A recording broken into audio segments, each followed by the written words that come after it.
Hi, I'm Liz Arnold, and you are watching Editor TV.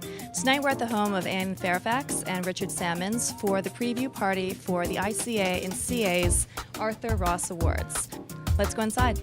So I understand that Armand Hammer lived in this home decades ago. I read his autobiography. He was a bit of a rogue, but he does talk about this particular room. He had a big round bed in front of the fireplace, and he brags about all of his conquests in the 1920s. He was sowing some wild oats in this kind of shady part of town. This home is indeed the byproduct of two of probably America's leading classicists. This is one of those I wonder who lives there houses. You know, you just always wondered, and it's still to this day, there's all these head shops. So this stands out. This room, which we call the Tyrolean Love Shack, we turned into this sort of, I guess, Edwardian lounging hall.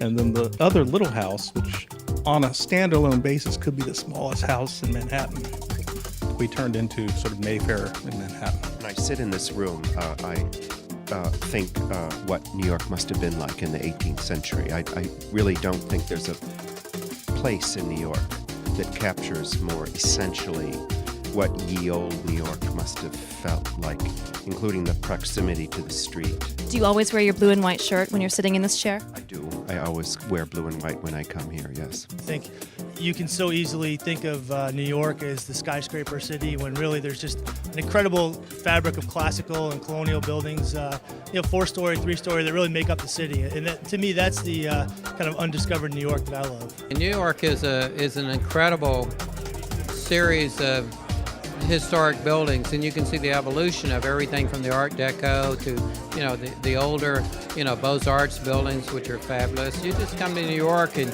every block you go, there's something to see. I just drink the whole city in with my eyes. The public library is a fabulous building. I love the Frick and the Morgan, and I like the Knickerbocker Club. I love that sort of, it feels colonial to me. And I've just spent a whole lot of time out in Queens and in Brooklyn looking at various parts of the city I didn't know before. And no, I suppose my favorite part of the city, favorite neighborhood, is the one I've been to the most recently. It's a garden of architectural delights walking around Manhattan. It's something interesting to see anyway. Do you have a favorite building in Manhattan? It's like asking a mother what her famous child is. Thanks for joining us at the Institute of Classical Architecture and Classical America's Arthur Ross Awards.